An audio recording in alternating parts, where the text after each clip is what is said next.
Well, I mean, it's funny. I wrote basically 4 books about Jesus probably being a myth.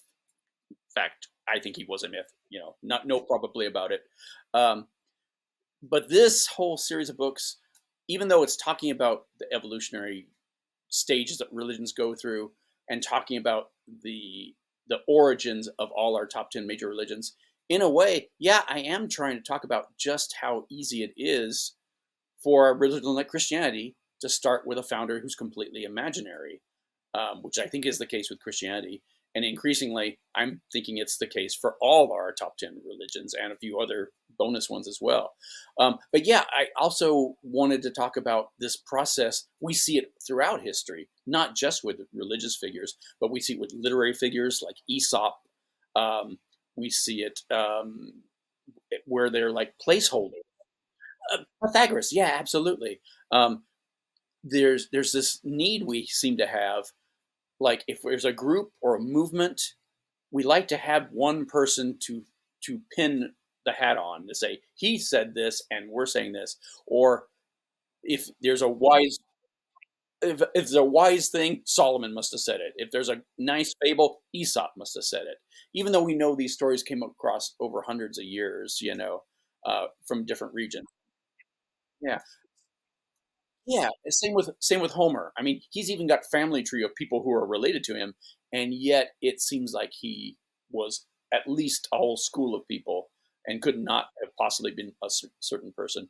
In fact, it definitely spanned different times because at some points they're fighting with bronze weapons, and the other part they're fighting with steel weapons. So, uh, or iron weapons, I should say. Um, about whether Muhammad didn't exist. No, I think Muhammad is the one true prophet, and Islam is the one true faith. That's all, folks. Thank you. No, I used to joke when I was writing about Jesus, saying, "Yeah, I'm not going to touch Scientology or Islam until I have a 24/7 security budget." But things have turned around so much, I felt safe enough to write about the origins of Islam. And yeah, it looks like for the first 60 or so years, Muhammad's not really a thing. Um, Now, that said, the Arab conquests, totally historical, absolutely happened. But the thing is, Islam didn't spark the Arab conquests. The Arab conquests led to development of Islam, and it seems to be a product of that, and not just immediately, but generations later. The first round of Islamic dynasties, we're not even 100% sure these guys were real, or at very least who they say they are in Islamic tradition, let alone that they're related to Muhammad or his friends and family. Um, that seems very suspicious because what we think of Islam seems to have begun in about 90 years after what was meant to be the birth of Muhammad. But even so, it's that we have all this thing like in the Quran. If you try to read the Quran straight through, you don't get a feel like some guy just sit down and wrote this and this is his story. It's crazy making, just trying to make sense of it. And in fact, there's major chunks of it, like about 20% of the Quran doesn't even make sense to Muslim scholars who will never tell you that, but that's a fact. And it's because it seems to become from a different kind of Arabic than what they spoke in Mecca and Medina. Mecca and Medina seem totally different in historical, the historical Mecca and Medina seem completely different from the story we get about Muhammad.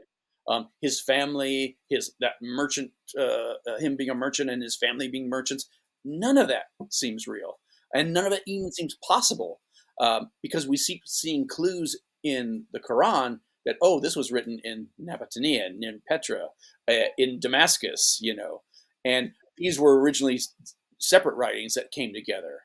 And even if you didn't know that, um, the Quran is like this much of Islam, and then there's the stories of Muhammad that are this much, and then the Hadith that are all the traditions about him is the major portion of that. And even Muslim scholars know that the major portion of that were all forgeries of different kinds from different factions, forgeries and counter forgeries, and that the and cutting that down to the accepted ones, that process mostly depended on, well, do you agree with what they say and what their theology is? Because we have so many, for everything you can say that's a biographical fact about Muhammad, you've got other accepted sources that say the exact opposite. Um, it's wild and right, right. Well, I mean, there's been a lot of work from this from secular scholars and non-Muslim scholars over the years. Most recently, there's two really good books: Muhammad and the Empire of Faith by Sean Anthony, and Creating the Quran by Stephen Shoemaker. And neither of those guys say there was no Muhammad, but both of them debunk the story to the point where it's like, okay, clearly he wasn't from Mecca. Clearly he wasn't from Medina, because those places are nothing in reality like they're described in the Quran. The early history of Islam, clearly it was nothing like what really happened. Um, and so it's funny to me that both of them, and again, this is something I see in Buddhism, Christianity, Judaism, all these guys, they'll completely pull the rug out from whatever founder figure we're talking about, but then they say, "Oh, but I'm sure there was a real guy." Don't get me wrong, and I love it when they say. I love when they say things like, "Well, as sure as there was a Moses or a Jesus or a Buddha or a Muhammad, there was this guy," and it's like, "Whoa, the irony of ironies."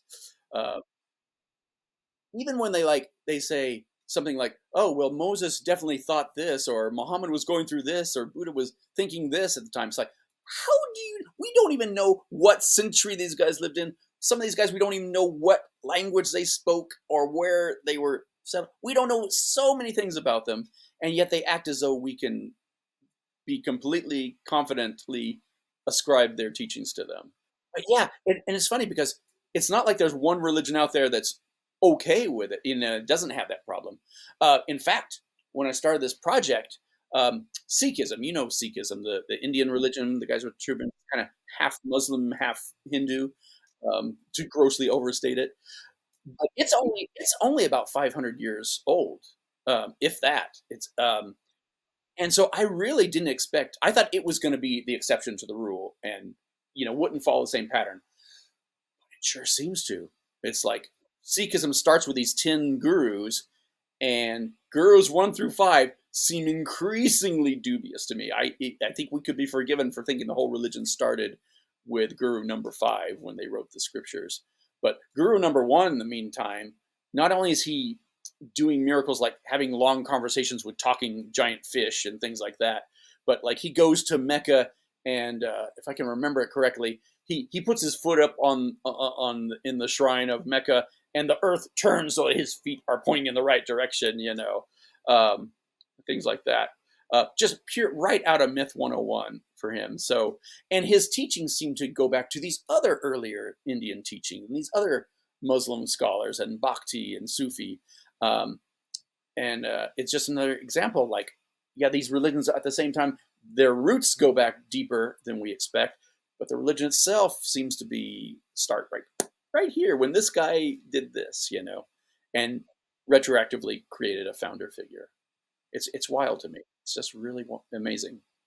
It's fascinating, and it's always sad to me like somebody leaves the Jehovah's Witnesses or the Mormons and becomes a Southern Baptist. It's like, oh, you were so close, so close. Ugh. Um, Somebody was asking me about what criteria do we use to judge if any of these people were real, and that was something I tried to get into in the chapter about the most famous people who never lived. Is there's reasons we know that the Luddite movement wasn't really started by this guy named Ned Ludd. There's reasons why we know that the founder of Switzerland was not, in fact, William Tell, and shooting a apple off his kid's head with his crossbow. Um, and same thing with the religious founders. It's like when we read their scriptures and we read their biographies, for one thing, they start looking an awful lot alike. Like the founder of Jainism and the founder of Buddhism, their stories are almost identical. Down the line, it's like, oh, Miravara did this and Buddha did this, and they're repeating the exact same stories about their figures. Jainism is another one of those really influential religions that no one's ever heard of. I think the most famous Jain is Hemet Mehta, the friendly atheist. He's an ex-Jain. Um, uh, it started in India, and when I went into this project, I assumed that like Hinduism or Jainism were probably the oldest religions in the world.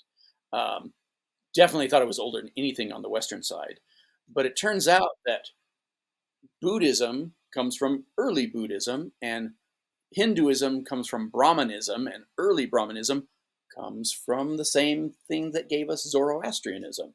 These Aryan guys in Central Eurasia on the steppes there, their gods are the same gods that become Hindu gods later.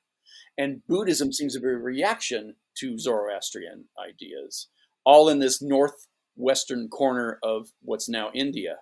Um, so it's wild to me how history turns on such tiny hinges. These places we've never heard of from religions that then they're all connected. Yeah, yeah. And we could talk about people who are, and I do talk about it in the book, like the difference between Jesus, John the Baptist, and Paul. Jesus, I don't think he existed at all. Full stop. Paul, certainly he existed, but half of what we know about him is stuff that was made up by the guy we call Luke. Um, and so he's half real. And John the Baptist, if I had to put money on one of these, Jesus or John the Baptist to be real, I'd put my money on John the Baptist, but it would not shock me at all if he turned out to be just as mythical as Jesus does. It's just that we have it's we have slightly better evidence for him, and some of the evidence includes the fact that he's in all four gospels. They can't agree on who he was. Was he Jesus' cousin? Was he perfect strangers? Did they even live in the same time? But he makes it into all of them. And for instance, in Luke's gospel, the first two chapters of Luke are not about Jesus. They're about his cousin, John the Baptist. And it's clearly a story coming from a John the Baptist cult, from John the Baptist scriptures. And the parts that involve Jesus are clearly just inserted in there, and the story makes more sense when they're taken out. Um, and in any case, he spends far more time on John the Baptist's birth than he does Jesus's. Um, Things like that. There's little things like that, and we can talk about political figures and literary figures and medieval figures all day long about whether like King Arthur, like Robin Hood, these folklore figures, um, and I like getting into that because when you see how those guys were created, you can see how these are just purely literary processes. It's not like there was a kernel of truth that got exaggerated. Because I see that often posited for religious founders. It doesn't seem like there was a guy who did something really swell and the stories just kept growing and growing and growing and growing. It doesn't seem like. I mean, there's nothing implausible about that, but that doesn't seem what's happening with our guys. It seems like it always starts with somebody writing a story or coming up with a good idea or stealing an old ancient idea and rebooting it.